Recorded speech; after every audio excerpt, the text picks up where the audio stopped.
Good morning, church family. How are you doing? Hey, that's pretty good. Yeah, I like that. I'm doing good. I'm doing better. Thank you for everyone for asking about me, seeing how I was doing. You heard the story last week. I woke up at 1 a.m, not feeling well, and just in this age of over cautiousness, it's the thing. I know a lot of you have experienced this. It's very frustrating when you're maybe a little sick, but in times past it would have never kept you from doing your job.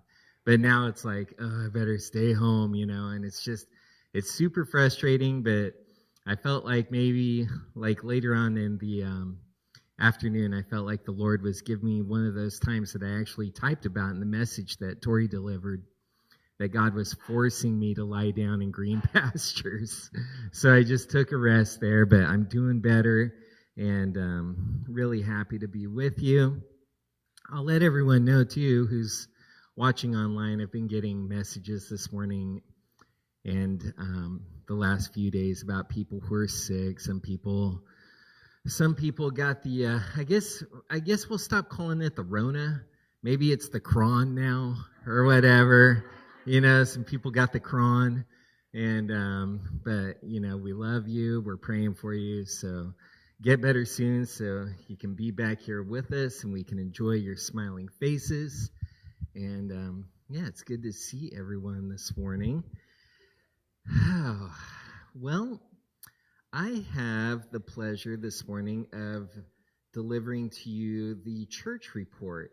Once a month, we like to just give you a little report of what happened the previous month and some of the numbers that came in with the church and some of the things that you got to participate in, blessing some people. So we have something really cool to show you in a second here, a little slideshow of our kids at Pace Academy and their Christmas gifts that they all received. So I'm excited to show that to you. I'll give you a heads up now. Just be watching. We probably have most of the kids on there and their presents. So if you can identify a present that you gave, you'll be able to see which kid you blessed. So that's coming up in just a second. But some of our numbers here for the month of December. The total tithes that came in for December are $20,104. So awesome, church. Way to go. And then we did a missions service with Pastor Santosh Thomas. And I know that he impressed a lot of us. He impressed our hearts, really, with what God is doing in India. $1,400 came in to support Pastor Santosh and his work in India. So again, awesome, yeah. And then an additional $190 came into Foursquare Missions, so that is great. Also, in the month of December, you served 120 meals at Celebrate Recovery.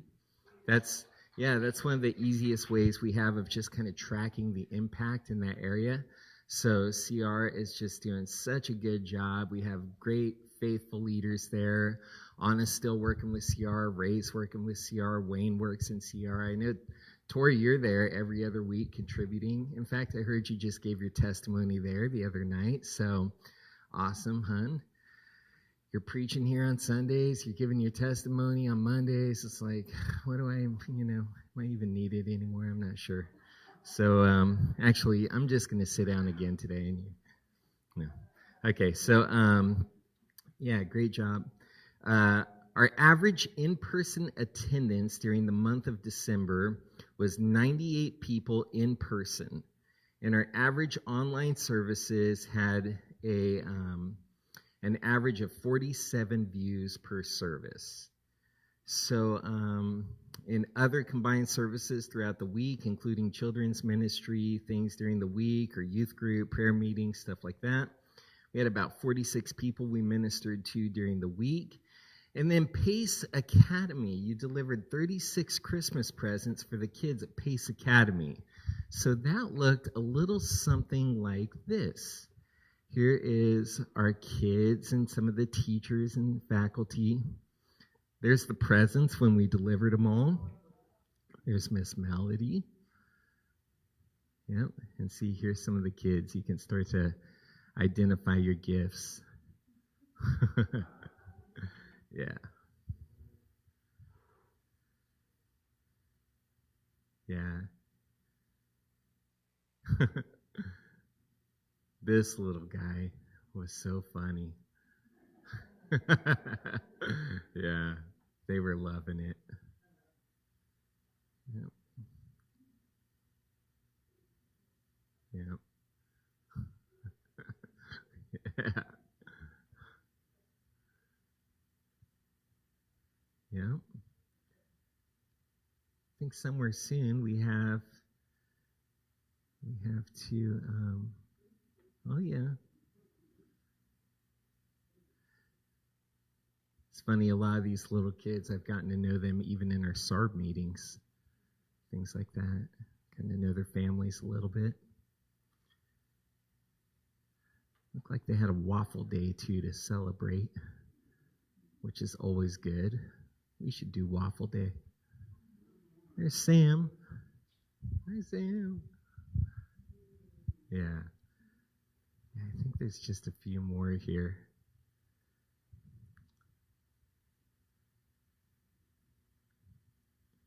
Yeah.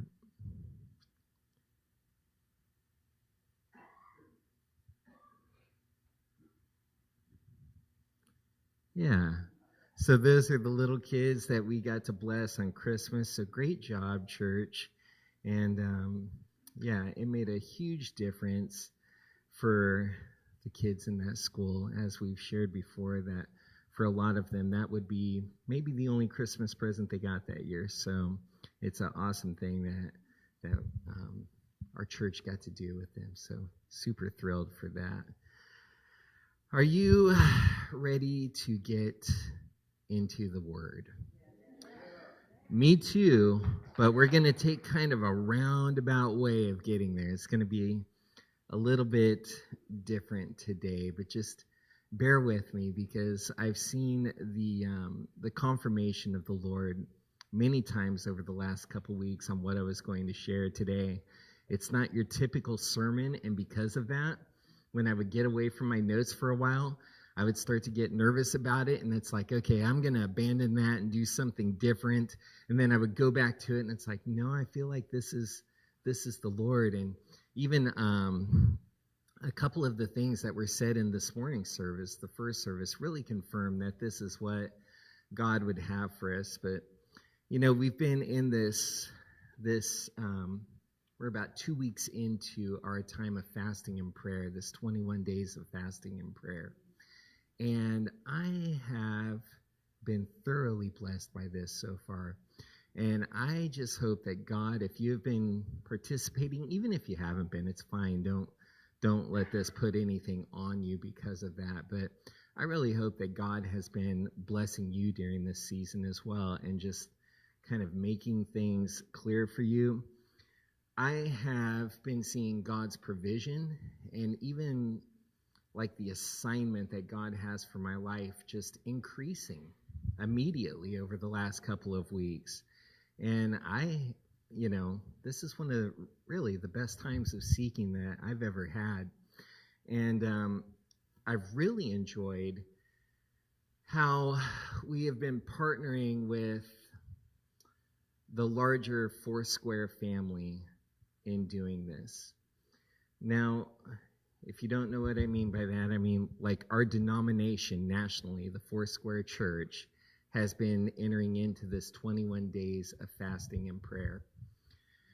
And I think I take for granted sometimes that when I say the Foursquare Church, that people just automatically know what I'm talking about.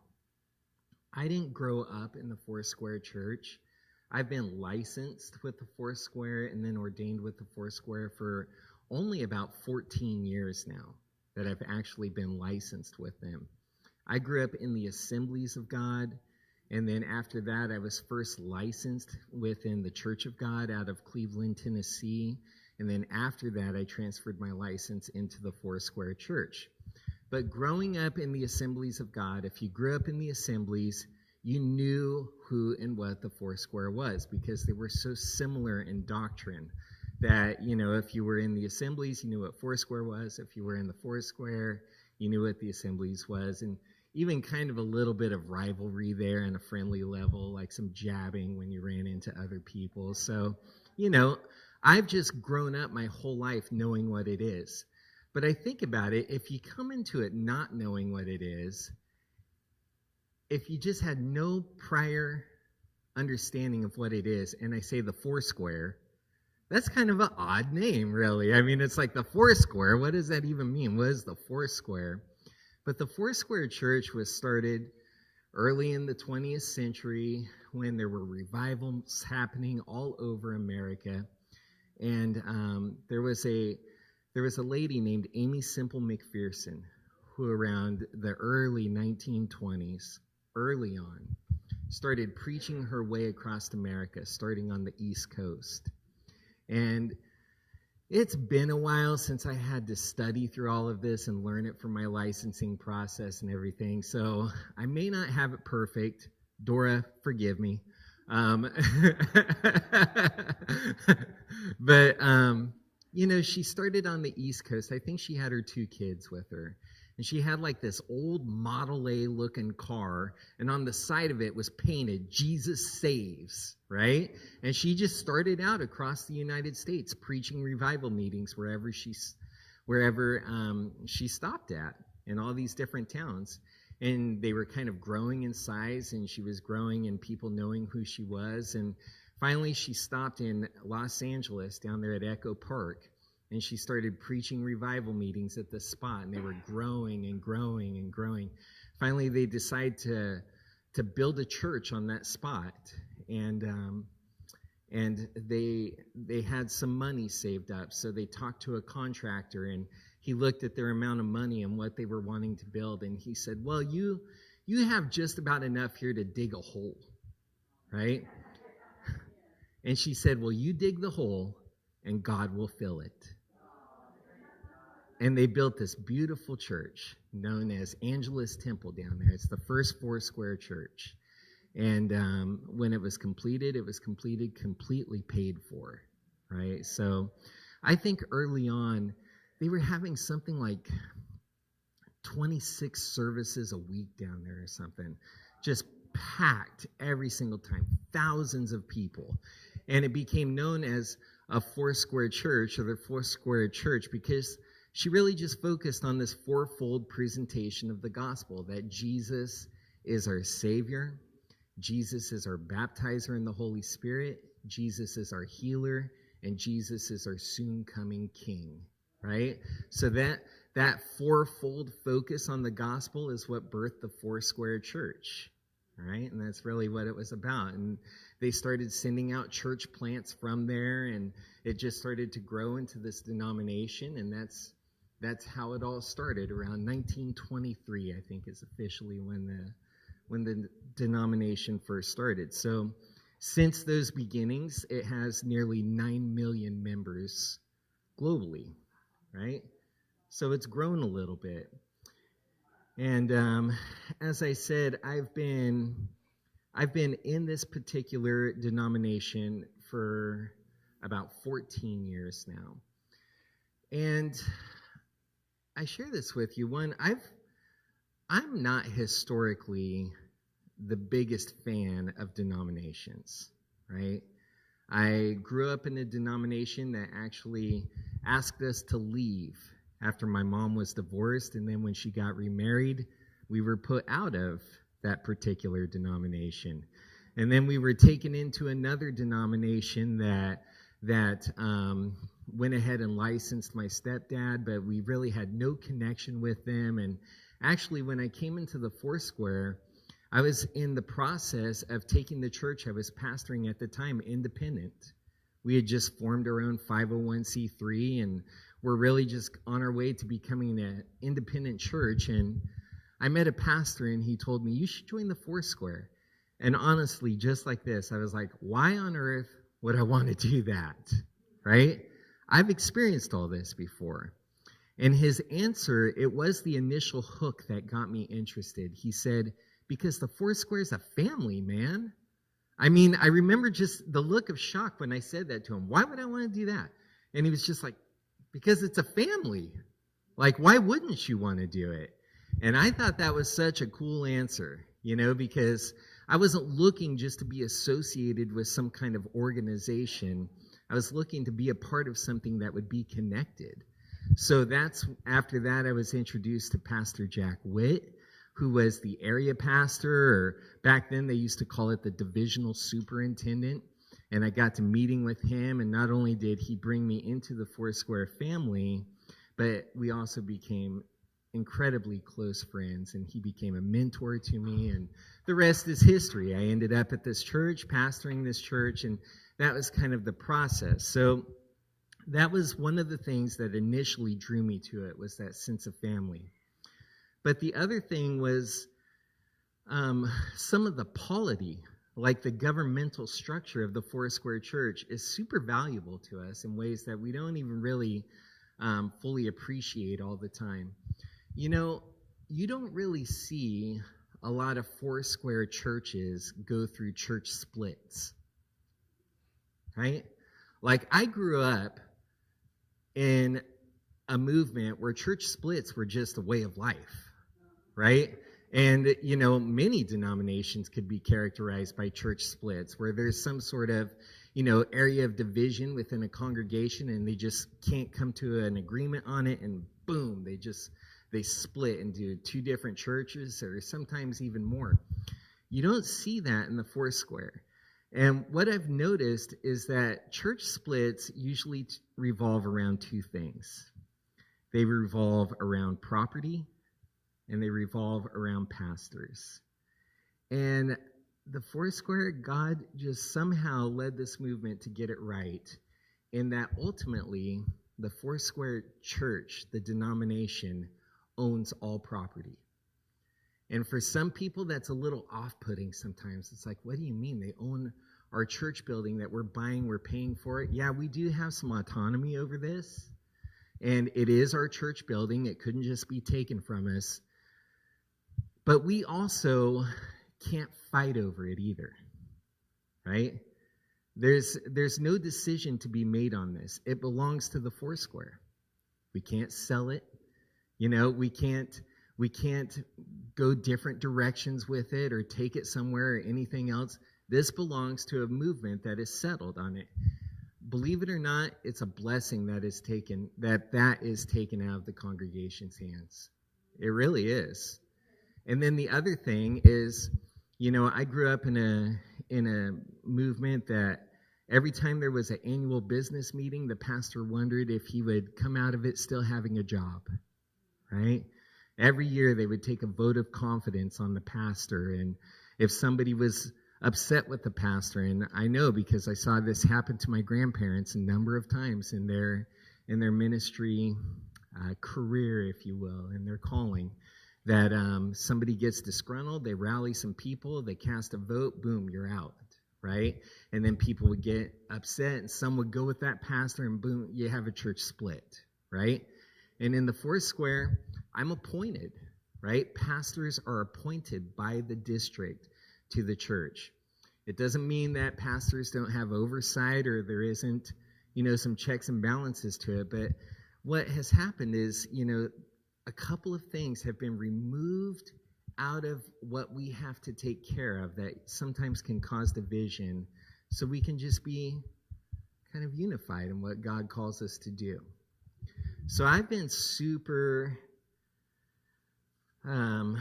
thankful to be a part of this movement, and I wanted you to understand, and even a little more I want to share with you about what we get to be a part of.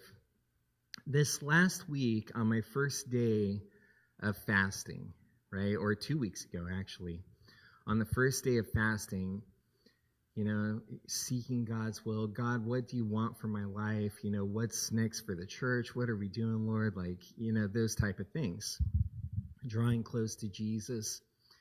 But it's the first day, right, of 21 days. So I'm not bad on my part, but I'm not expecting huge things the first day, right? I'm thinking, here we are, we're in this process of seeking the Lord. And I get a call out of the blue from the Foursquare, and I was asked to be the new area pastor for our area. So just for like reference, that's what Pastor Jack was when I came into the movement. So I've been given the opportunity to oversee about 10 churches in the North State. And I am so thankful for that opportunity. And I'll tell you why.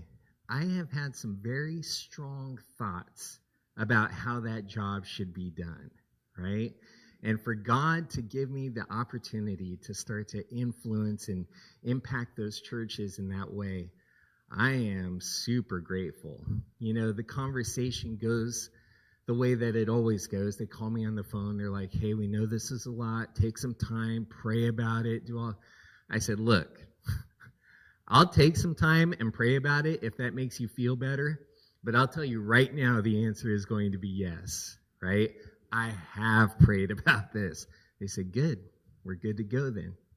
This is you. So I wanted to take a second to show you how that kind of looks and what we're a part of. If you could pull up that map, because even for some of you who are lifers in the Foursquare, things have changed a lot lately, right?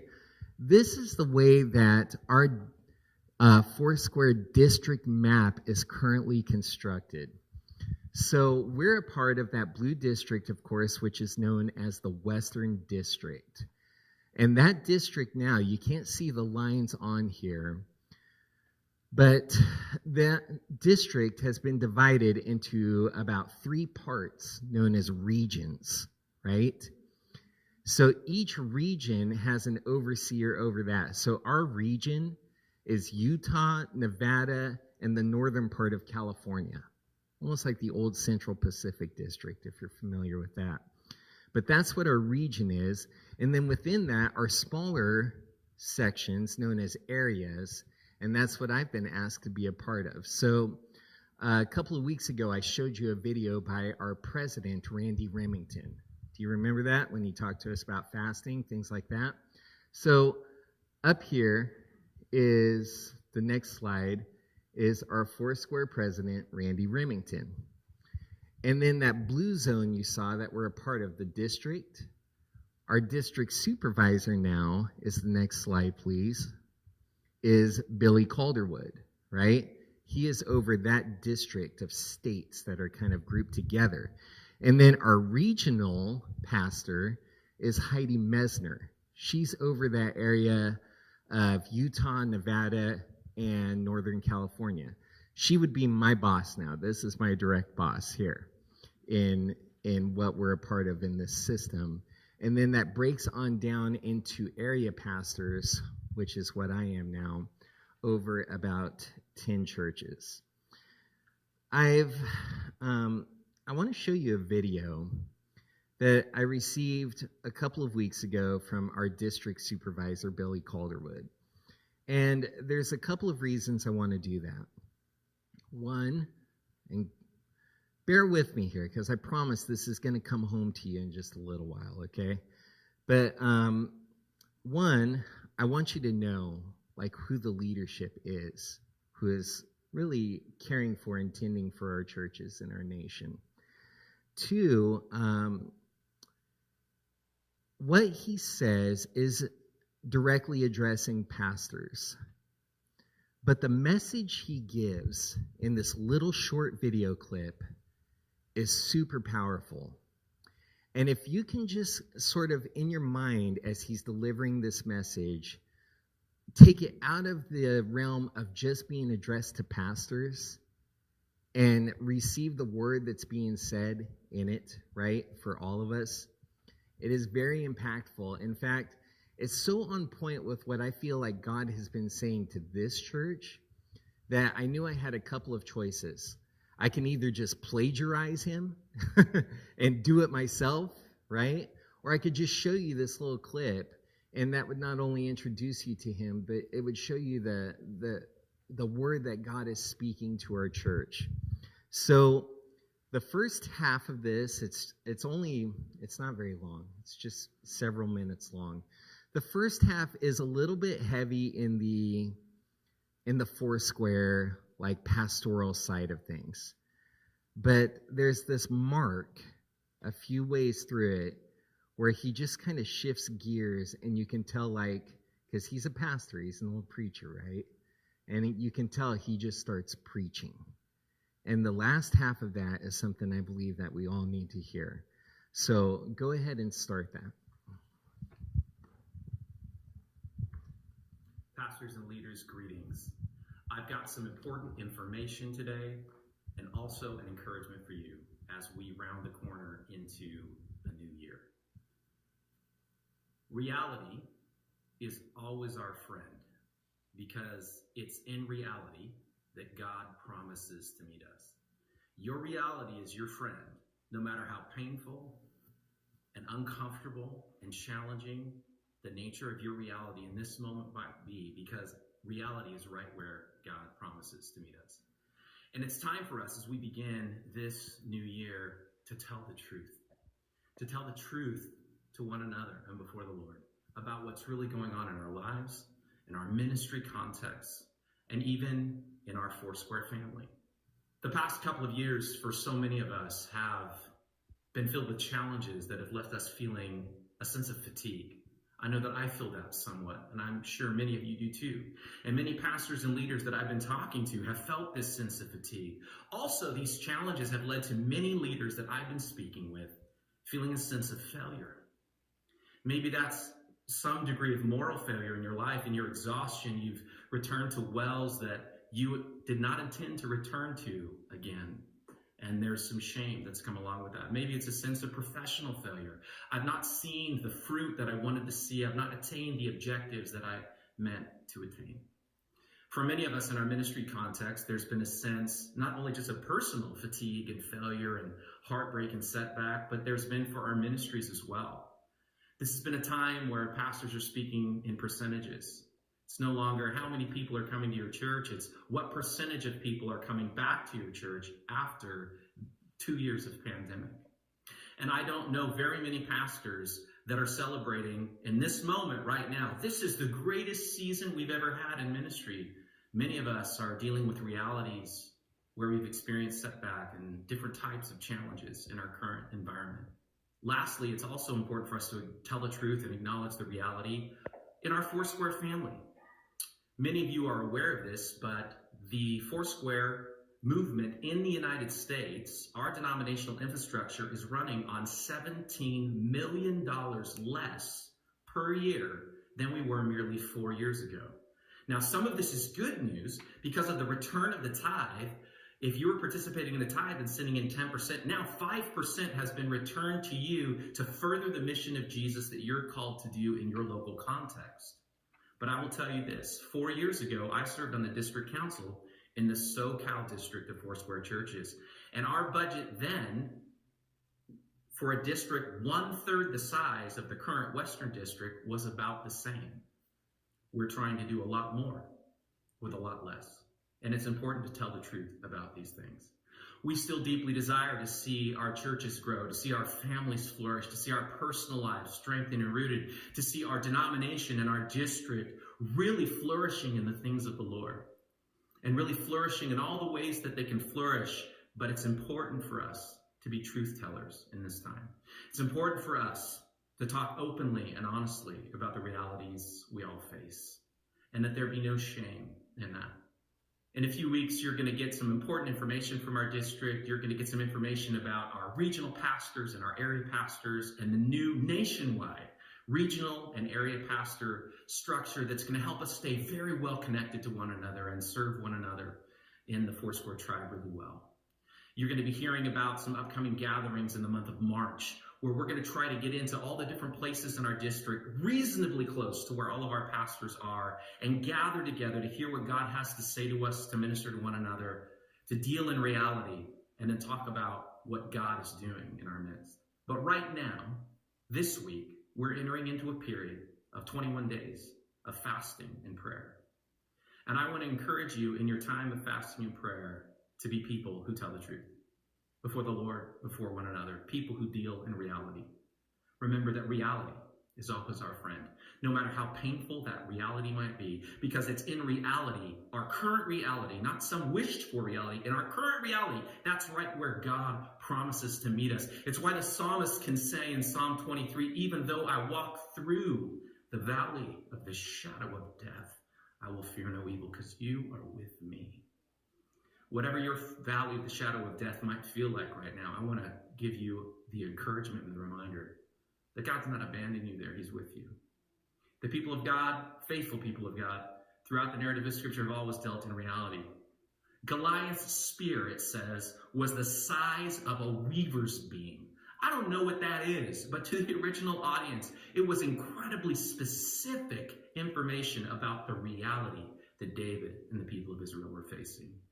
The walls of Jericho are mentioned exactly how thick they are. The disciples, when asked by Jesus to feed a multitude of 5,000, are incredibly honest about their resource situation. They say, but Lord, we have 5 loaves, exactly 5, and 2 fish. One of my favorite stories about living faithfully in the face of opposition and challenge and trial and fatigue and failure and what seems like almost certain defeat is the story that comes to us in 2 Kings 18 and 19 with Hezekiah when Sennacherib sends a letter and says, I'm going to annihilate Israel. And Hezekiah takes the scroll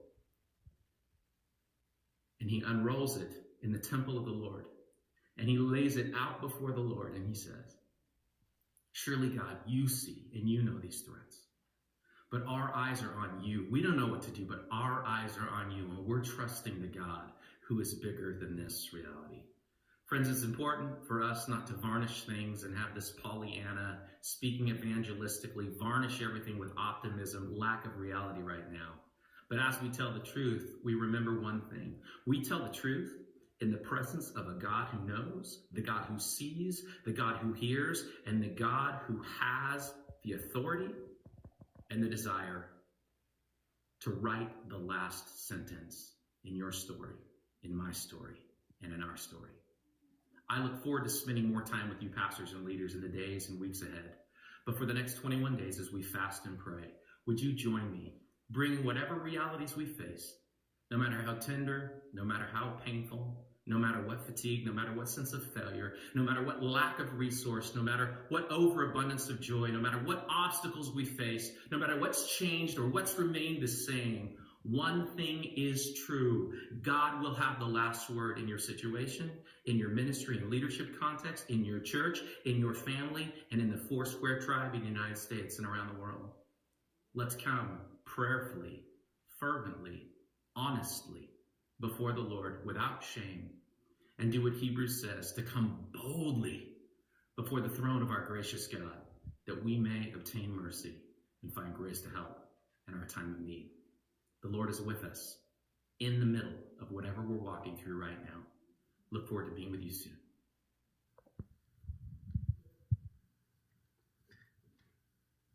It's good, right?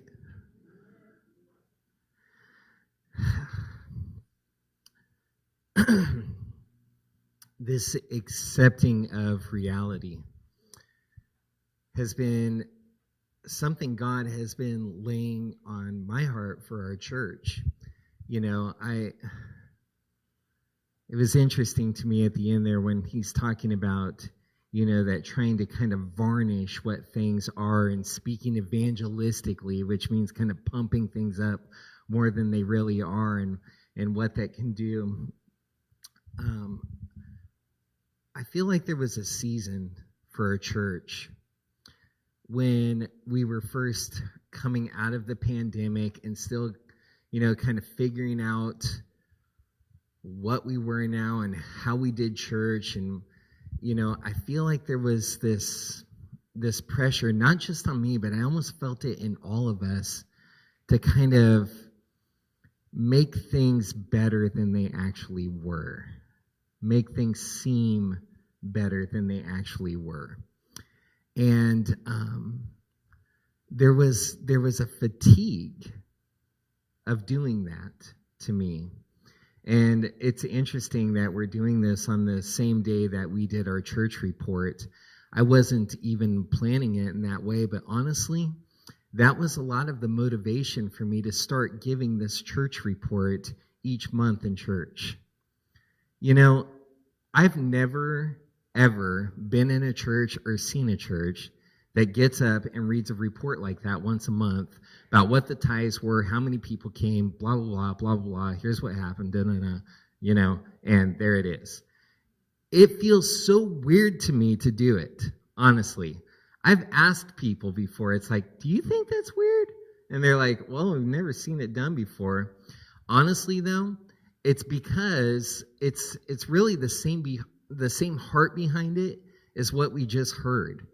I just want us to embrace what our reality is right now. Whether it's flattering or unflattering doesn't really matter to me. It's our reality. I got to be honest with you. It doesn't always feel good to me to stand up here and read or hear somebody else read that we averaged between two campuses an in-person attendance of less than 100 people, right? It's been a long time, since we as a church averaged less than 100 people here in person. But I don't want to try to inflate that into something it's not, right? I want our reality to be expressed clearly so that we can see what God does in it. You know, those examples that Pastor Billy gave in that video, they weren't trying to kind of whitewash the facts of their situation. You know, David doesn't look at Goliath and kind of go like, well, he ain't that big, right? You don't hear like the guys kind of standing around on the hillside talking to David going like, it's probably just the angle we're looking at him, you know? Probably once you get up next to him, he's not really that big, you know? So David's like, yeah. You know, so he kind of builds himself up in this false bravado and goes out, you know, and gets himself slaughtered, right? And I feel like in a sense, that's what we kind of do sometimes when we start trying to, you know, look at things through a lens that isn't real. It isn't real, you know? Hezekiah didn't say about Sennacherib's threats that, oh, he's probably just bluffing, you know? He doesn't really mean it. He was like, no, we are going to get destroyed. I do not have the might to do something to stop this enemy from attacking. So, Lord, here is our situation. And that's where my heart is right now with our church. I don't want to look at things through a lens that isn't real. God, this is where we are at, but what can you do with this? Here are our 5 loaves. Here are our 2 fish. God, what can you do with this? Right?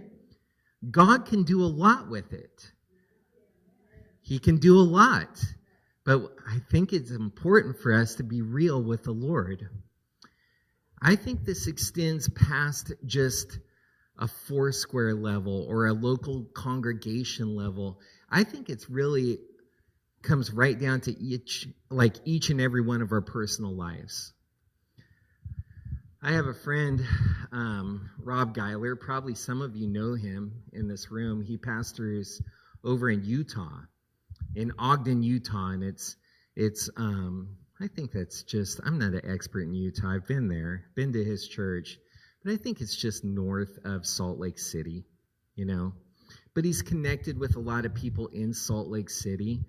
He's gotten a very good name in the community there, so he even gets involved and invited to things that are at the Mormon church, because of course there is a high concentration of Mormons in that area. In fact, he's even been invited to events at the main Mormon tabernacle and invited to prestigious ceremonies and things like that. So he's really gotten an eyewitness account on what's taking place there. And one of the things that he shared with me that I thought was interesting is that there is a pressure within that community to put on a persona of success.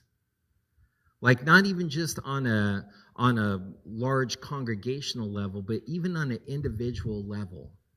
Like he'll be invited to people's homes in the city. And in the parking in the driveway will be like a very expensive car. And it'll be parked in front of a 2-story home that is beautiful on the outside and everything looks perfect. But he said when you go on the inside, sometimes there's very little to no furniture inside of the home because they don't have the money to furnish it, right? They've bought a car that was outside of their means. They bought a home that was outside of their means that exceeded what they could do because it's important in that community to maintain this certain look. But on the inside, they didn't even have money to furnish it. I think that's almost emblematic of what many of us do in our personal lives sometimes. Is that we try to make sure that everything looks a certain way on the outside, but on the inside, we're feeling super empty, right? God cares much more about what's on the inside. In a way, this is a form of hypocrisy, right? Like when Jesus addressed the hypocrisy in the Pharisees, what did he compare them to? Whited sepulchres. And what was a sepulcher? Well, it's this beautiful marble structure, that had ornate carvings in it, and it was polished, and it looked perfect. But what was it really? It was a place to put dead bones in. It was like a big above-ground tomb. So here they look beautiful on the outside, but inside it was empty. I feel like we do that sometimes when we're trying to keep up a certain persona, but really on the inside, it's just empty and dead. It's empty and dead. We got to be honest about our situation. We don't need to spin it. We just have to lay it out before the Lord, even our personal lives. I think it's not only about appearance. Because appearance would make it seem like, well, this is just an issue of vanity. Like I want things to look a certain way, even if they're not that way. It's not that. It's not an issue of appearance. Sometimes I think we are losing our joy because we have a lack of acceptance. And I don't mean acceptance of just others per se, but really, I mean we're unable to accept things the way they really are.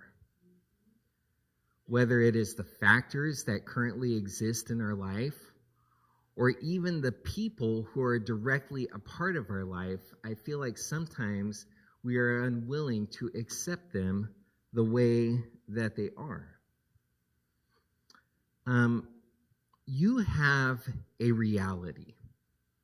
Just like how Pastor Billy shared that the Foursquare Church nationally has a reality right now. Some of it good, but not all of it would necessarily seem encouraging, but it is the reality. We know when that reality is placed before God, God can do amazing things with it. Our church has a reality, right? Some of it's really good, like you hear in the church report, and some of it's like, wow, that needs to maybe do better, right? But whatever it is, that's our reality. That is before God. And we know that God can do amazing things with it. Your life comprises a reality as well. Right? Your finances have a reality to them. Your relationships have a reality to them. Your marriage has a reality to it. Your children have a reality to them, right? And I feel like sometimes we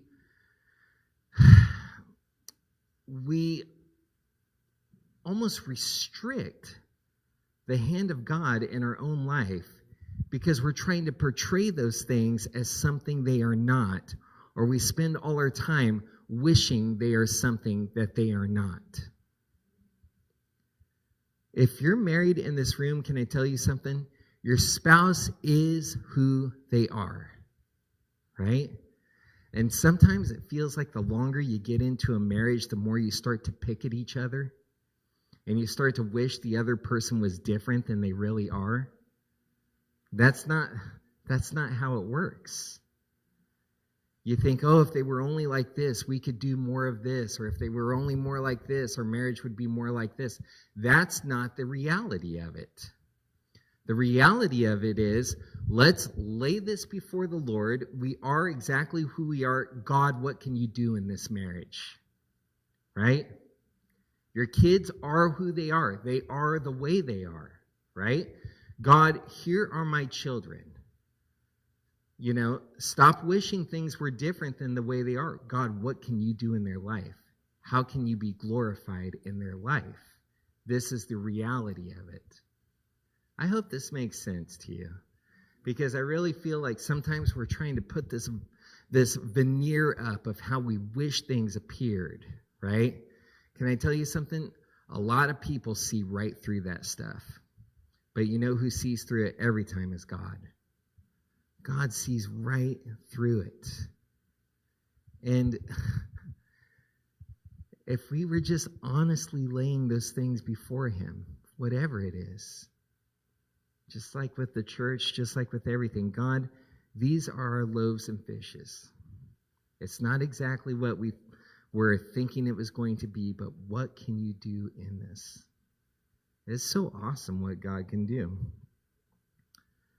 The last thing I would say, and I really want to spend very little time on this because I'm almost growing increasingly uninterested in this, but we have a national reality right now. And things are different in our country than they used to be. And I don't know that if we just keep on saying, oh, things will eventually go back to the way they were, I don't know that that's true, right? And I don't know that it helps to keep trying to throw this lens of the good old days up in front of what's happening right now, thinking that that's going to help, right? It's almost like, God, here's where our nation is at. What can you do in this? What can you do in this?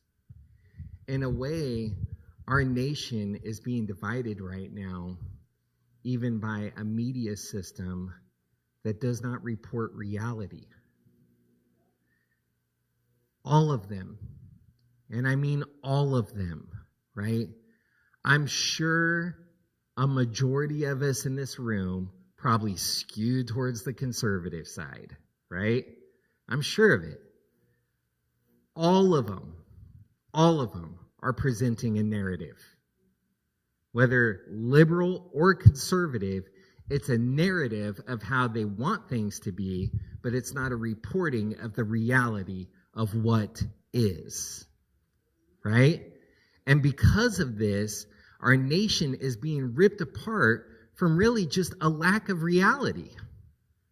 If we could really just see this is the way it is right now and even honor God in that, God, what can you do in this? It's the answer. During this time of fasting, I've been staying away from YouTube, okay? And YouTube is where I usually watch most of my news, right? That's where I get the news from. It's been interesting to me that the more I stay away from the news, the more I realize how what they say doesn't line up with my reality. What they say does not look like what I experience every day of my life, right? We need to just be putting it out there before the Lord. God, this is how life is right now. What can you do with it? And I'll just say as a little side note too, the good old days is kind of a farce anyways. I thought about this a lot one time or actually quite a few times I've thought about this. When older people would tell me, well, back in the good old days, And I would say, what do you mean by the good old days? Like, are we talking the Dust Bowl?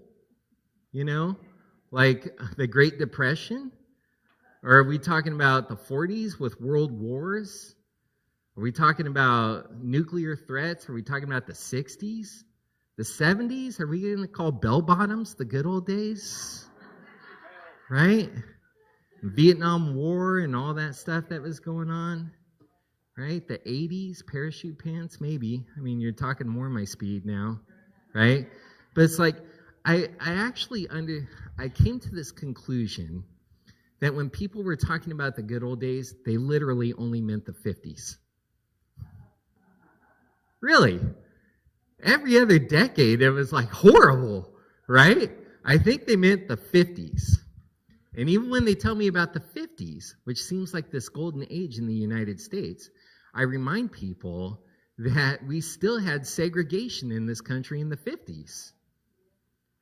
That continued clear into the 60s, where you had people not able to drink out of the same water fountains. So what are we talking about the good old days, right?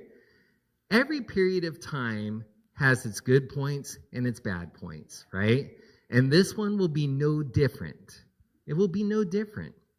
We just have to let God be magnified in this time and see how he's going to do it.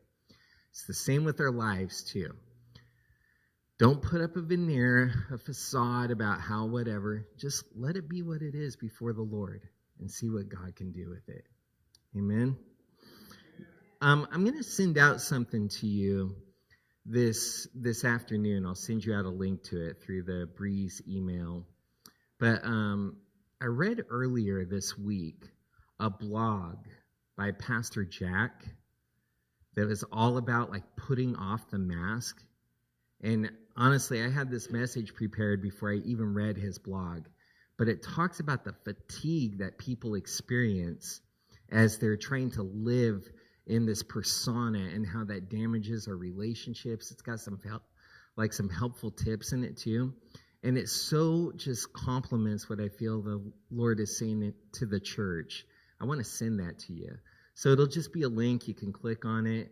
It's not a video, so you're not breaking your fast if you're doing media fast or whatever, right? You can just read it, and it's super powerful. So I want to share that with you, and I'll send that to you this afternoon. But I'll just finish by telling you this. Life, whatever life is, whatever our current circumstance is, whether it's in our personal lives, in our church, in a movement, in our nation, whatever it is, it can never exceed God's abilities, right? It can never transcend what God can do. So we just want to be honest before the Lord. God, what can you do with us right now? Amen. Father, I thank you that our confidence is really, it just should only be in you, God. You will never let us down. You're never going to fail us. God, you have a plan. You have a plan, God. So, Lord, by faith, we are excited to see what you will do.